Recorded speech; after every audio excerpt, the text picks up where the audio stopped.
My name is Gwen Olsen, and I am the author of Confessions of an RX Drug Pusher, God's Call to Loving Arms. And I wrote my book in August of 2005. I spent 15 years in the pharmaceutical industry working as a detail rep, primarily as a specialist rep calling on psychiatry, cardiology, neurology, endocrinology, and OBGYN. And after 15 years in the industry, I felt like I had a moral obligation to come out and tell people what I had experienced, what I had seen, and what I had participated in the industry, because there were a number of things that I had identified and recognized as being dangerous to the American people at large. And one of those things was the consistent minimization of side effects that drug reps were taught to do. And I was very concerned about the fact that it was seemingly less and less popular to give full disclosure about our drugs as time went on in my profession. And we were more responsible for marketing information being given to the doctors than actual good medical information, fair, balanced medical information. And we were given the exact verbiage, the taglines that went along with the marketing department's plan for that particular sales period, and those were specifically the things that we were supposed to say. And often these things had been cleared through legal so that we weren't saying things that were illegal, but the semantics of them might have been implying things to be a little bit differently than they were. And I'll give you an example of that. One of the biggest things that I saw that took place was when we would get marketing promotional materials. For example, a sales piece would come out and have a bar chart or information from a clinical study on it that raised concern with the physicians. Say a number of physicians would start to complain about the excessive number of CNS side effects, for example. Then what we would see is the next marketing period, after reps had disclosed that during a district meeting or some kind of a pool meeting that we had, that marketing piece would come out and would be revised, and that bar chart would be changed, or that, specific information would be altered so that perhaps the CNS side effects were now broken out to dizziness and, the various other side effects that would be included in the central nervous system section. So it didn't show quite so drastically how severe the side effects were. So what I started to realize is that statistics were actually the semantics of research, and that you could take statistics and bar charts and pretty much manipulate them and make them look pretty much however you wanted them to. And that began to concern me, as well as the fact that I wasn't being encouraged after a period of time to have full disclosure with my doctors. In fact, we were starting to be encouraged to minimize more and more and to skillfully sidestep the concerns and objections of physicians. And I knew that that created a dangerous environment for the patient. And I saw firsthand several circumstances where my minimization of side effects or misinforming a physician had actually resulted in the patient being damaged and or killed.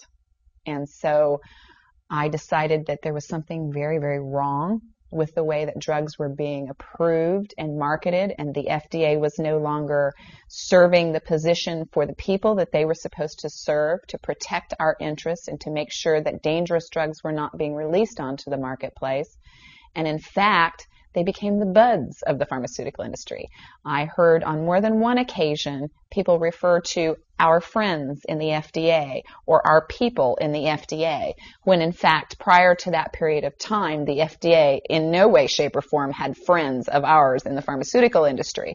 So that was really a red flag for me, that things were going downhill rapidly in American medicine, and I didn't want to be a part of it any longer.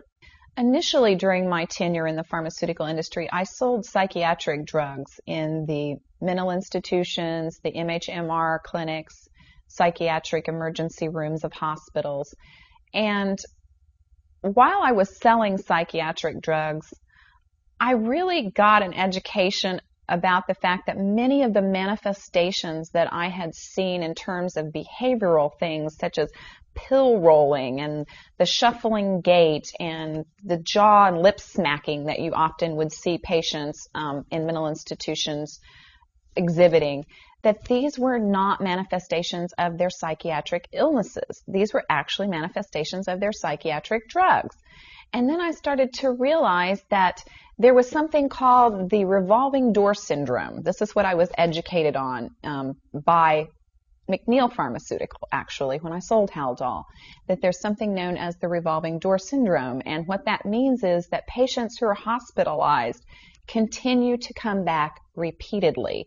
And every time they come back, they have lost more function than the previous time that they were admitted.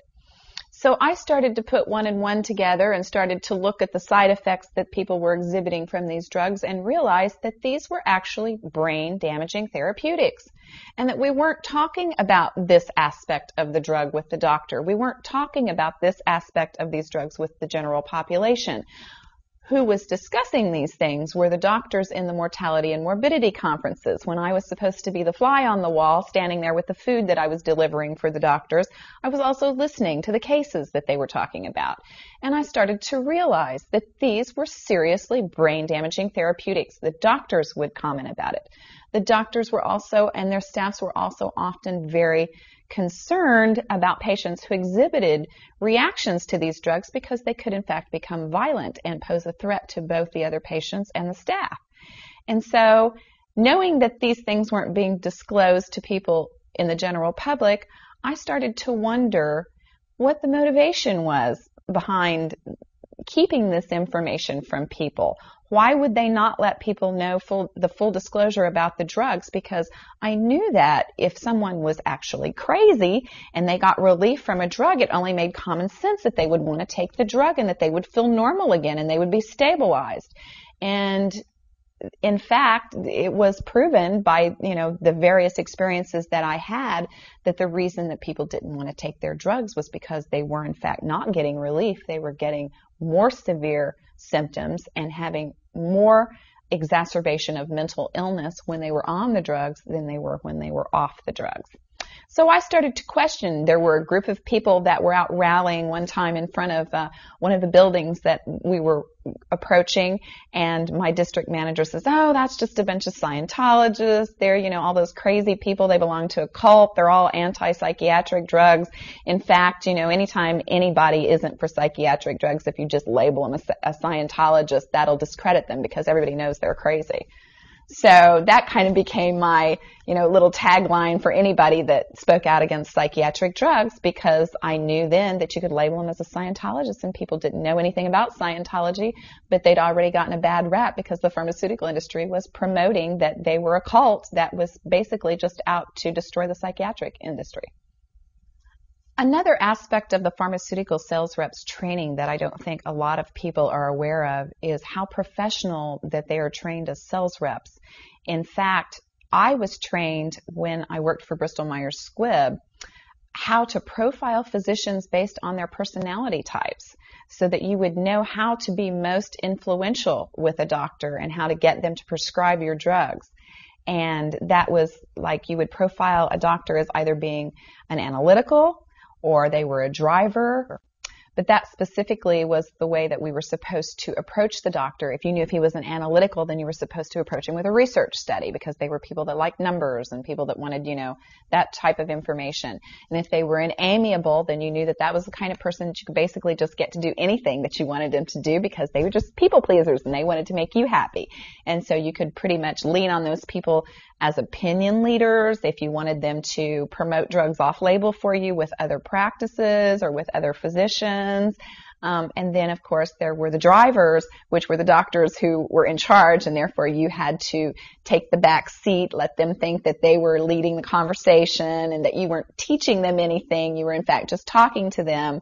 And that type of training was very intricate. I mean, we were taught specifically how to approach physicians so that we could get the maximum result out of our presentations.